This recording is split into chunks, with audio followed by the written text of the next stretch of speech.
It's time for the Douglas Coleman Show. Mr. Smooth and Savvy is joined by guests from all walks of life, from the entertainment industry to authors to political and social commentators, the famous and not so famous, the controversial and the light and fluffy. We have it all. Now, here's Douglas Coleman.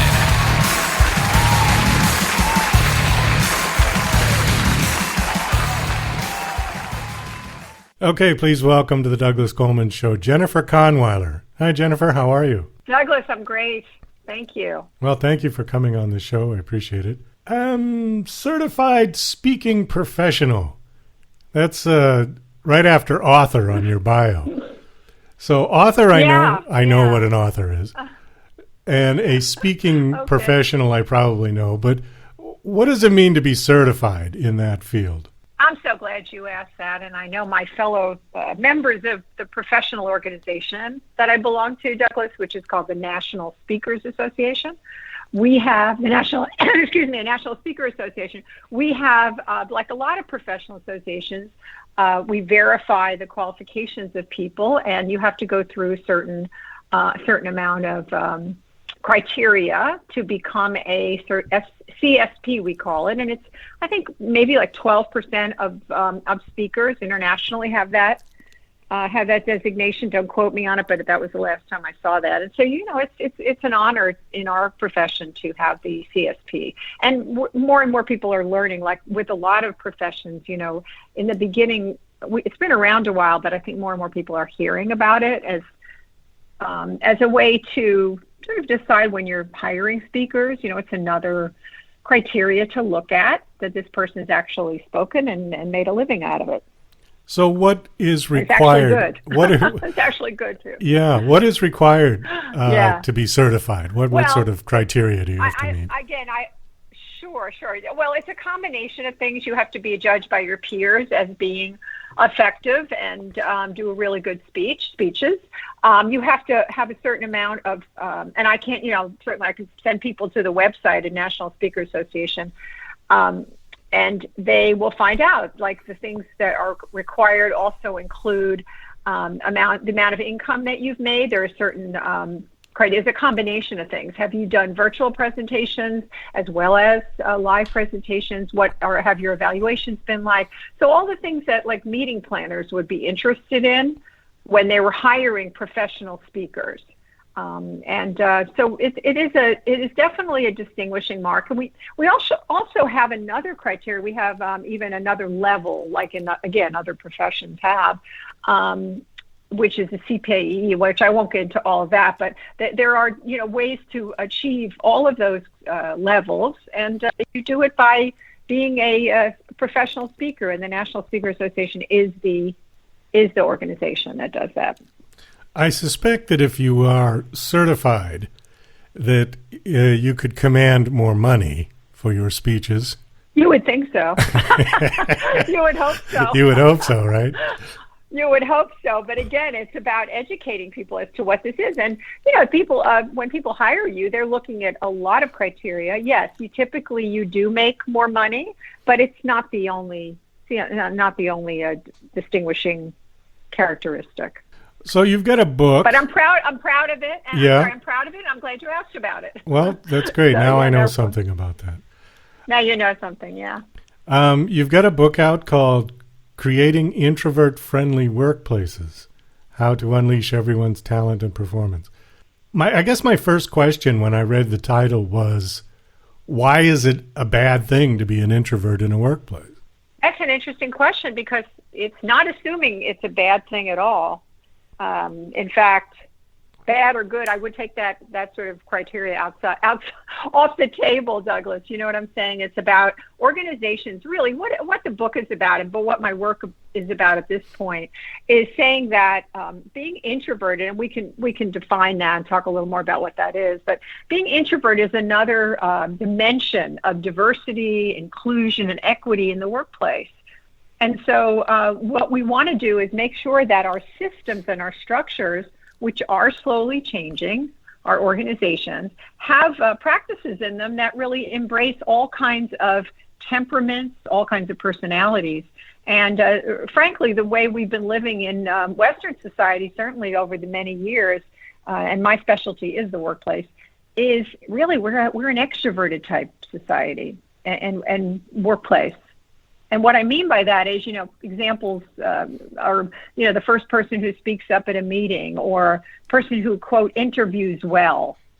All of these things are really create bias for people who don't necessarily, or come from bias for people who don't necessarily have those, type A type characteristics. So all I'm saying with this book and the research that I've done with it, and I've been working in this space for 12 years, is to say let's embrace all kinds of personalities, and let's not make it so hard for introverts. Well, Make sense? But just based on the title kind of alluded to the idea that workplaces were not necessarily introvert friendly. So That's true. I think it depends on what you're doing, though, doesn't it? I mean, some jobs an introvert would be perfectly fine, like a librarian, but other jobs wouldn't be. Like maybe an actor. Well, let's talk about librarian as an example. Okay. When you talk about a job fit, we're saying an introvert, most of the people, I've spoken with the American Library Association, I know librarians quite well, and I would say for that type of a job, I would totally agree with you, Douglas, that, and librarians, by the way, are changing, and they're becoming much more technical now, and they have to deal with many other a variety of characteristics. But, in terms of job fit, in general, it probably is a good fit for a librarian who's introverted. Now, if you take that librarian and you look at the workplace that they're in, whether it be in a public library, whether it be in a company, right, whether it be in another type of institution, there are many roles and places that person can play.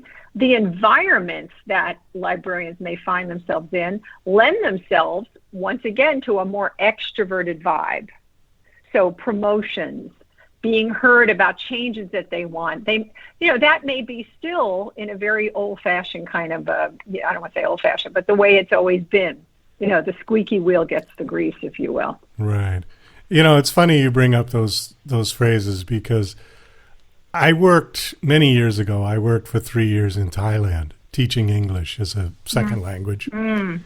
And it's a completely different environment working there. And I've heard this from other people who have taught in Japan and in South Korea and in Asia in general. And the concept in the Western societies, the squeaky wheel gets the grease, or the early bird catches the worm. The one that I heard, that defined the Asian culture in a workplace was the nail that sticks up gets hammered in. Yes.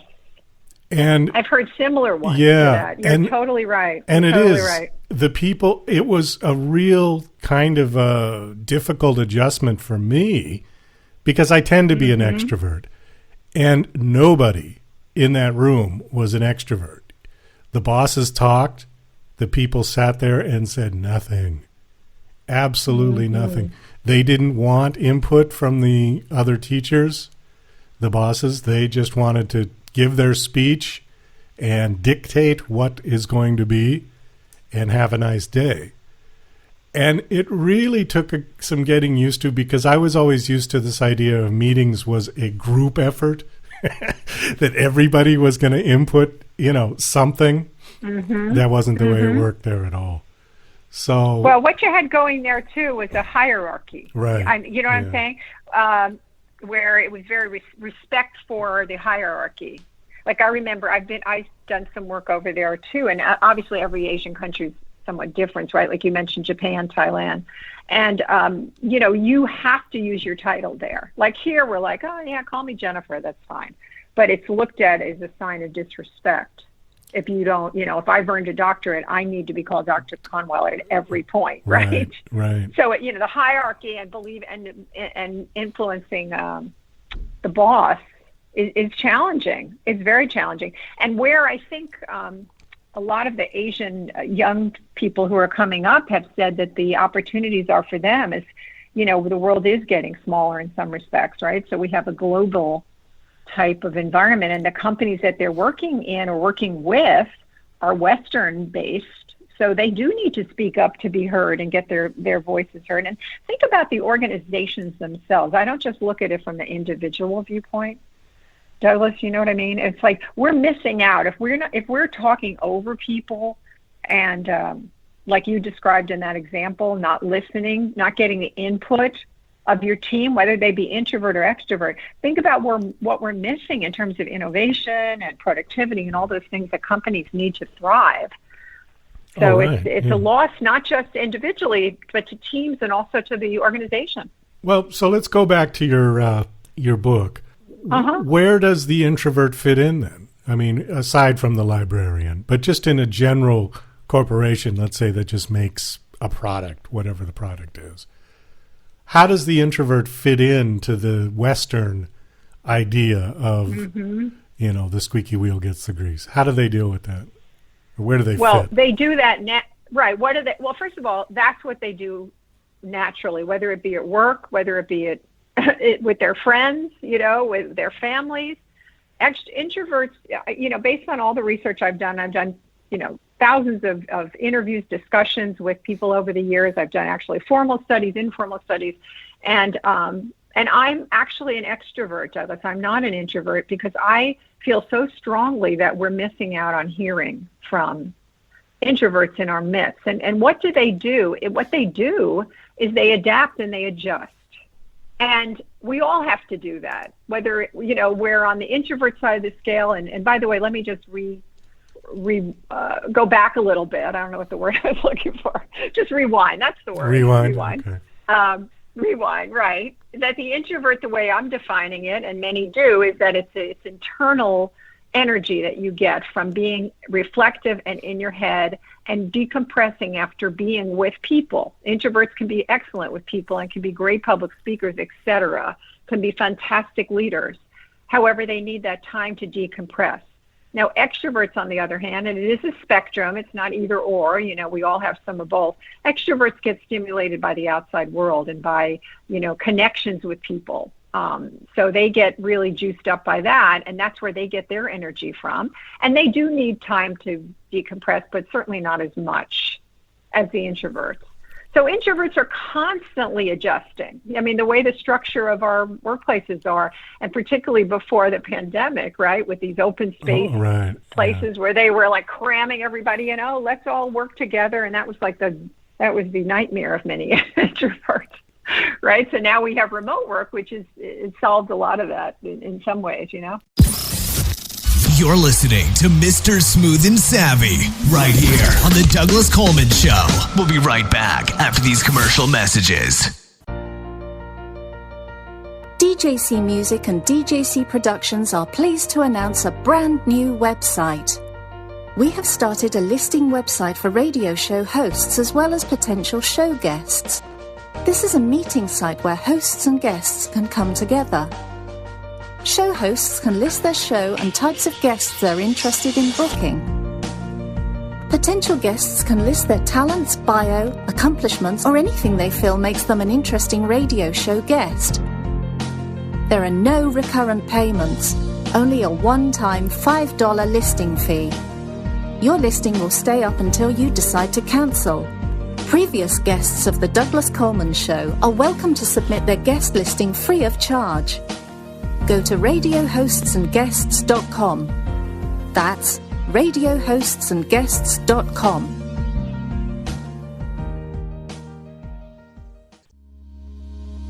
Love coffee, huh? But wait a minute. It seems like every time you finish a cup of coffee, you get all of these side effects along with it. Heartburn, indigestion, upset stomach, acid reflux. As the world's first and only organic acid-free coffee, Tyler's Coffee is able to provide a healthier option in the solution for more than 100 million individuals who have sensitive stomachs or suffer from acid-related modalities. This is Tyler's acid-free coffee. Coffee without the consequences. Hi, this is John Morgan, Production Supervisor for DJC Productions. You're listening to The Douglas Coleman Show. So I I looked at introverted leaders in my first book. I've written the fourth in the series. I've written about influence. I've written about how opposites, individuals, introverts and extroverts get along. But the first book I wrote on leaders who are introverted, and what I found is, and they do this with influence too, is that they don't become, they're most effective, Douglas, when introverts don't completely change into extroverts. They're always playing this role, of having to be out there and having to be on stage. It's so exhausting for them that they're much better off if they do things that are more aligned and natural for them, and that's what I found over and over again. They prepare, for instance. They stretch themselves, but not so that it's so uncomfortable. They write, they leverage those strengths that they have: writing, listening, observing. And, when you ask people, who is your favorite boss? I don't know if I asked you that question, what you would say, but many people say it's an introverted leader. Yeah, can introverts make good leaders? Absolutely. And when I first told people what book I was, that was the title of my book, The Introverted Leader, which is now in its second edition. It's been translated in numerous languages. Yeah, it's translated in numerous languages. People would say that's an oxymoron, Douglas. You can't have a leader and be an introvert. But just before this podcast went on air, we were talking about Tony Hsieh as an example, as Zappos. And if you read the, he died tragically, but if you read the tributes to him, and I remember listening to him speak, humble, humility, humble, really focused on people and empathy, and got it done, and was still incredibly innovative and creative, developed such a successful, more than a shoe company even, that, there's so many multiple examples through history as well as now of leaders who are introverted. And, you come, I think, from the entertainment area, and, there was a movie out, a couple, I think, recently about another well-known person named Fred Rogers, Mr. Rogers. Mr. Rogers, you remember that? They've been, yeah. Another example of a quietly effective leader who impacted millions of children, who made a difference in our funding for television. You could point to the millions of incredible results that introverted leaders get. I think it's a happy balance there, because I had a guy on whose name is Merrick Rosenberg, and he wrote a couple of books about political candidates, and I don't want to get into politics particularly, but he said that just in the example of President Trump, that here's a man whose greatest strength became his greatest weakness. And he took extrovert way to the nth degree. And it offended a lot of people, because what some people perceived as self-confidence, many people perceived as arrogance. And if you dial it up even more, it's narcissism, right? And the problem is that he was just way too on that end. Regardless of his policies, just his personality was offensive to many, many people. On the other hand, you could take somebody like Jimmy Carter, who was a really nice man, but he was not an effective president. There is a balance, and President of the United States I'm just using as an example because that's the person we all see, we all know. And not really. Well, we really don't. Well, I mean, as the quintessential. Okay. I know what you're saying. We see what well, yeah, right. We see what they want us to see. Right. We see what they're okay. Right. But just in terms but I get your point. Yeah, as an example. Like, we have no idea about the president of General Motors. The most people on the street wouldn't even know who he was or what he's like or how he works. But, well, actually, it's a she. It's a she. Okay. Mary Barra, and I have looked at a number of her interviews, and she is definitely an introvert. Okay, well, you're in this business. I'll say by observing her, yeah. You're in this business, so it's not really fair to ask you because you know about all of these. I'm just saying the ordinary people. That's why I brought up the president, because he's supposed to be the leader, and most people would know who the president of the United States is over who the CEO of General Motors is. That's really my point. That is true. Okay. That is true. And your point about overuse of a strength becomes a weakness has been around in psychology for many years, and it's so apropos. Yeah. And I think that is where when I researched introverts who were very successful in the book I wrote called Quiet Influence, I looked at who was successful across the organization, who created change, who inspired people, but they didn't necessarily have the position power. They didn't have the title. And it was quite interesting. Like, once again, it came back to, were they using those strengths well, or were they relying too much on them? Like, so you can be a great listener, as an example. Let's say you're trying to get a new idea, like you were talking about at your school in Thailand. You're trying to get a new idea or get them to look at something in a different way, but all you do is listen to people and get their input. That's not going to be enough, right? You have to get there and get your point across. And so the way that effective influencers did it was quite interesting. They leveraged their ability and their preference to have one-on-one conversations with people. So they would get the input from people, let's say if they're trying to, push a new idea through. Then they would find out the resistance. They would talk people through it and get them on their side, build trust. And then they would write, again, using that strength of writing. They kept leveraging those skills, but they didn't do too much of one thing. So, for instance, quiet time, taking too much quiet time. I have a reporter just called me about this, about isolation, that people are feeling in loneliness, right, during this time. Quiet time is great, but, we're also missing each other, aren't we? Yeah, it's very true. And I think to kind of sum up this whole idea, balance in life is probably something that most of us spend a good deal of our life trying to achieve.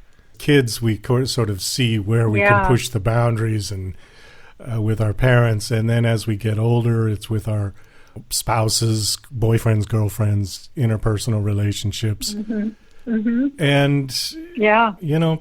at the end, hopefully we figured out where our balance was.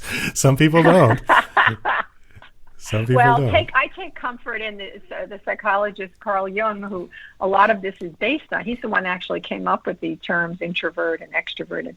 And what he said, Douglas, he said, I like this. He says, in the second half of life, when you move towards 50, you start to balance out even more, and you go to that other side a lot more. And I've observed that with myself, with my friends. Yeah, I would agree. Would you agree based on what you're saying? And I think the important thing is to understand these different temperaments so that we don't judge and we can accept people and tap into those sides of ourselves. And that really creates the best combination. I think the quickest way for me to define what happened to me in terms of balance is when I was young, my number one priority was to be entertained.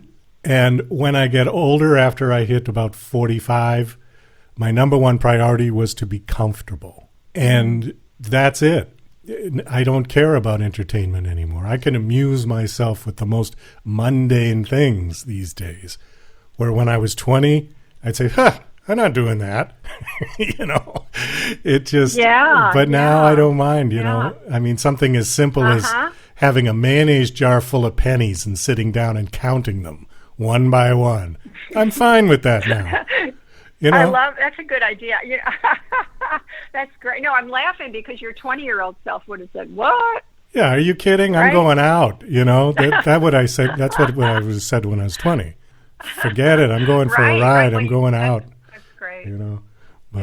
My 50 your introverted side. You're tapping into that. It's fabulous. We do have to wrap this up. Unfortunately, we just kind of blew right through our time. Do you have a website that you want to give out so people can come check you out, check out your books? Please. And I have the 4 quizzes on there that are all free, and people can assess where they are. Introvert, extrovert, how effective they are using those different strengths. I'd love them to come visit, say hi. The website is jenniferkahnweiler.com. So it's Jennifer. Kahnweiler is KAHNWEILER.com. And I'm also on LinkedIn and Twitter, so super. Instagram. Would love to connect. Great. Absolutely. Thanks so much for coming on. This was a lot of fun. Best of luck with your book. Douglas, it was fun. And thank you so much for having me.